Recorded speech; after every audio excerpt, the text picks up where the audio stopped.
Do you know that your greatest enemy is the person you ignore every day? The one who is closest to the earth, knows how filthy the roots of wealth are. We have proof of what you did to Kathleen right here. Tell us where you hid the rest of the files. Please, I can't. You will if you want to live. Where is the evidence, Elgin? We know you have it. I told you. We have proof of what you did to Kathleen right here. Tell us where you hid the rest of the files. Please, I can't. You will if you want to live. My name is George. For 15 years, I've tended to the plants, the lawns, and the soil of Stonehenge Mansion. This magnificent Georgian estate, with its ancient stones and designer gardens, feels more like home than my own cottage. But I've learned that beneath the calm beauty of the flowers, a completely different, sinister reality flourishes. People think I'm just an old gardener. They don't see me, because I'm insignificant to a man who considers me merely part of the natural backdrop. A man like my employer, Lord Elgin. It was a Tuesday morning when I was watering the orchids in the orangery. Lord Elgin was sitting with a client, Mr. Symes, their voices cutting through the quiet humidity of the glass conservatory. Elgin, always sharply dressed, spoke with a chilling self-assurance. "Mr. Symes," he said, "I assure you, our firm runs your trust funds through a complex offshore network. British regulators will only see the legally correct figures. All the remaining money, your secret wealth, is in a very safe and completely unofficial place in Malta." Symes sounded nervous. "I just want my money away from me, and my reputation safe," he replied. "All these tax protections are legally ambiguous." Elgin just laughed, a cold metallic sound.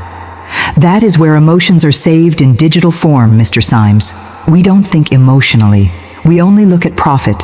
Don't worry, the roots of your wealth are so deep that no government department can reach them." He was wrong. It wasn't just wealth.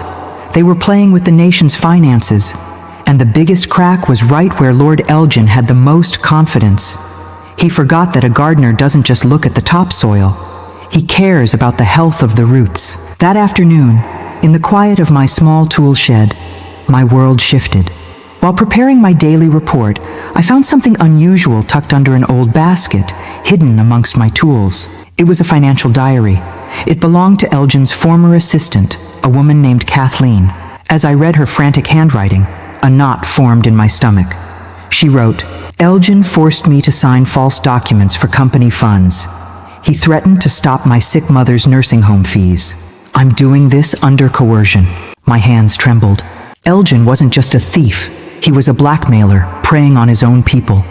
But before I could fully process Kathleen's story, a flicker of movement outside caught my eye. It was Lord Elgin, striding purposefully towards the old yew hedge. He was heading for a secret meeting, and I knew instinctively that the roots of this dark affair were buried right here, in his own garden. I had to know more.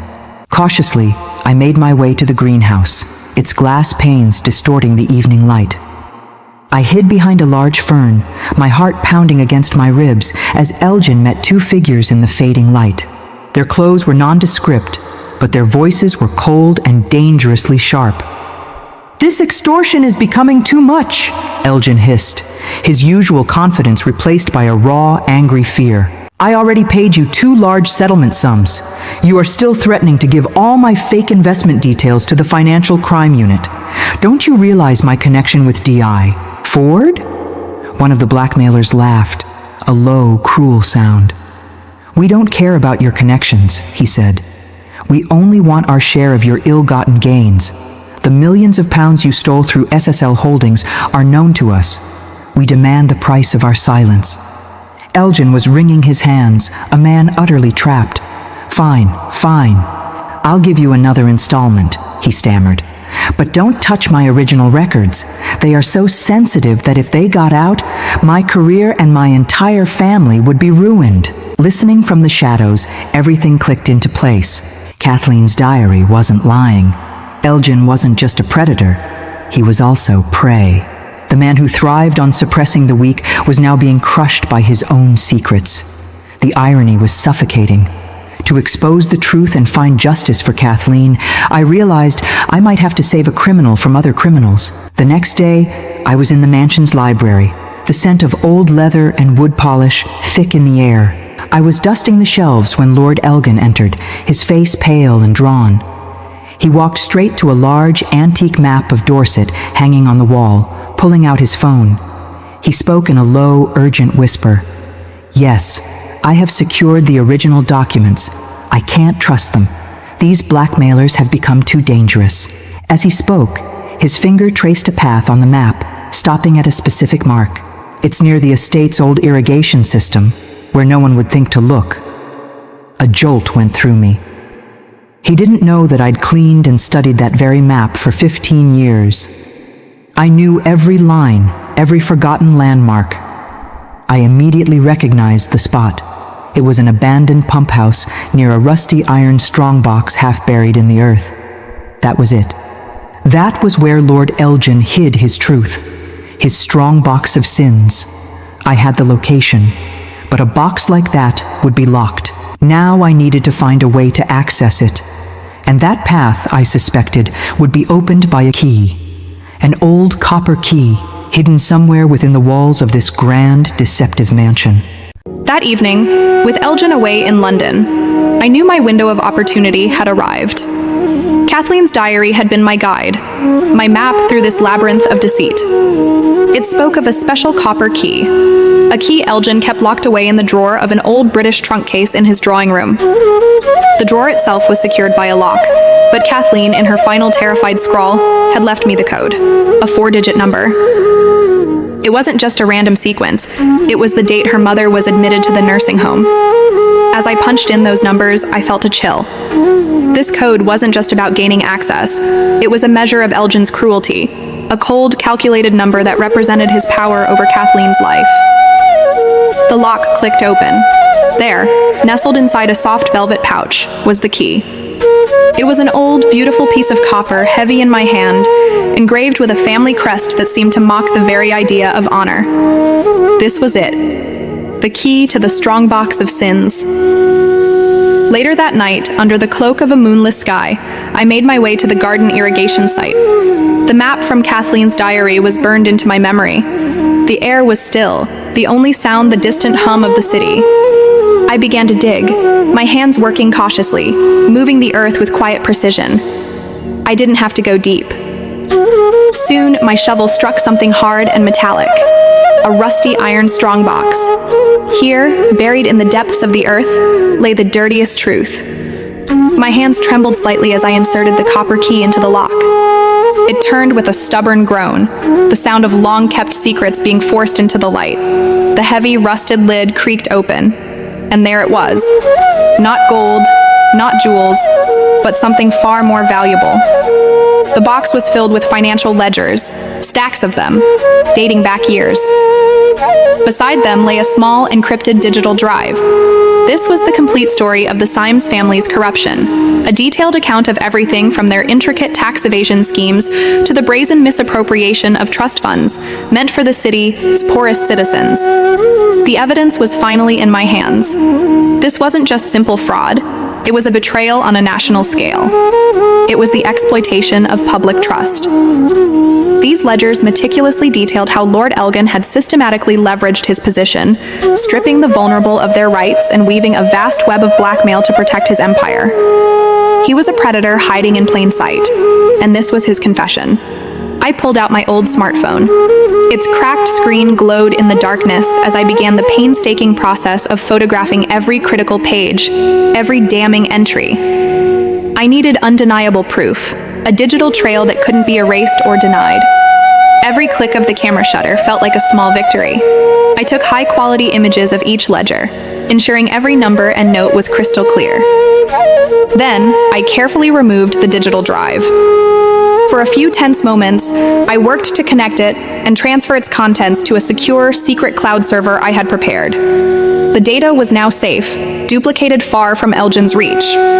With the transfer complete, my mission was almost done. I had to leave no trace. I returned the ledgers and the drive to the strongbox, placing everything back exactly as I had found it. I closed the heavy lid, turned the copper key, and removed it.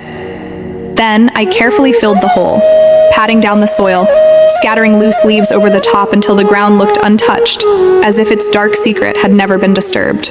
I stood up, wiping the dirt from my hands, my heart pounding with a mix of adrenaline and relief. I had done it. I had the truth. As I turned to slip away into the shadows, a sudden light pierced the darkness. My blood ran cold. It came from the distant master bedroom of the mansion, a single glaring light in a window that should have been dark. Lord Elgin, he was back. He had returned early. My heart hammered against my ribs. I had secured the evidence, but now the game had changed. Now, I had to save myself. I was trapped in the lion's den, and the lion had just come home. If he discovered that his secret vault had been opened, he would stop at nothing to destroy me. Every shadow in the garden suddenly felt like a hiding place for an enemy, every rustle of leaves a footstep. I was no longer the hunter, I was the prey. Lord Elgin was back from London, and he was a man on fire. The blackmailers had given him a deadline, and the ticking clock had driven him back to Stonehenge Mansion. The first thing he did was rush to his secret spot in the garden, the hiding place for the vault. On the phone, his voice was a cocktail of anger and panic. He'd just checked his secret spot, convinced someone had been near his trunk case. He was calling his man in the local police, a D.I. Ford, to handle it. Hearing this, I knew my next move was critical. Sending the evidence to Elgin's pocket policeman, D.I. Ford, would be a disaster. It would be like handing the fox the keys to the henhouse. No, I needed someone incorruptible. My mind landed on Detective Sergeant Henderson, an officer with a reputation for integrity. Time was slipping away. I raced to a nearby village, found a public Wi-Fi spot, and from the anonymity of a crowded cafe, I sent everything. Every damning photo, every page of Kathleen's diary was uploaded to Henderson's secure digital Dropbox. My part in the shadows was almost over. The next morning, at the crack of dawn, I was in the rose garden. The air was crisp, the scent of damp earth and petals filling my lungs. As I pruned the delicate bushes, Lord Elgin stormed towards me, his face a thundercloud. He demanded to know where I was last night, if I had dared to step into his private rooms. I kept my hands steady, my voice calm, and continued my work. I told him no. I was in my quarters. My only concern had been the roses. They were suffering from a disease, a black spot, a fungal infection, I explained, that kills the leaves, then the branch, and finally, the entire root system. He laughed, a short, sarcastic bark. He accused me of trying to teach him about diseases when he was asking about my thief friends. He'd warned me. He spat. I finally stood up straight, meeting his gaze without fear. Sir, I said, I only say that when the roots rot, the plant dies. You blackmailed Kathleen and stopped the nursing home funds. You stole from the National Trust. Your own roots, sir, have rotted. The mask of civility shattered. He lunged, his voice raw with fury. You! What have you done? He threatened to stop my wages, ruin my reputation, and accuse me of breaking into the vault. But I simply stood my ground. My work, I told him, was done.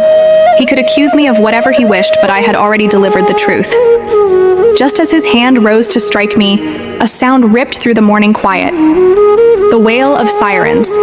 Red and blue lights flashed against the ancient stone of the mansion, growing brighter and louder as they raced up the long driveway. I knew, with a certainty that settled deep in my bones, that it wasn't D.I. Ford. Elgin's man couldn't save him now. My silent mission had succeeded. The police cars screeched to a halt. Out stepped not D.I. Ford, but the formidable figure of Detective Sergeant Henderson, flanked by his team. Lord Elgin, Henderson's voice boomed across the garden. Dorset Police, you are under arrest on charges of financial fraud and blackmail. He held up a device. We have the evidence, Kathleen's statements, and digital copies of your secret ledgers. Elgin's face contorted, his eyes burning with hatred as he stared at me. Impossible, he screamed. You did this. You, a mere gardener. Where is my solicitor? I simply watched, my heart steady. I only did what was right, I said softly. I showed you the truth you tried to bury beneath your own arrogance.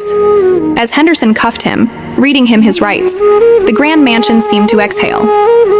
The reign of lies was over. 6 months later, Stonehenge Mansion felt different, lighter. Lord Elgin had been brought to justice, his corrupt empire dismantled. The mansion was now rightfully under the care of the National Trust, and Kathleen had received the compensation and relief she deserved. And me? I was still the chief gardener. The new trust chairman came to see me one day. He called me a hero, said I'd saved not just the estate, but the funds of countless people who depended on it. I just shook my head. I was only doing the work I love, I told him, helping plants grow correctly and keeping the bad pests away. The roots of morality, I believe, must always be deeply embedded in truth. People thought my strength was in my silence, but my real power was always in my observation. I knew which flower was wilting and behind which wall the truth was hidden. The wealthy and powerful often forget that those of us who are closest to the earth are the ones who truly understand how to maintain the balance of power. Truth, you see, has no voice. It only requires action. And you should always be most cautious of the people you overlook, because they often understand your world far better than you understand it yourself. Thanks for watching.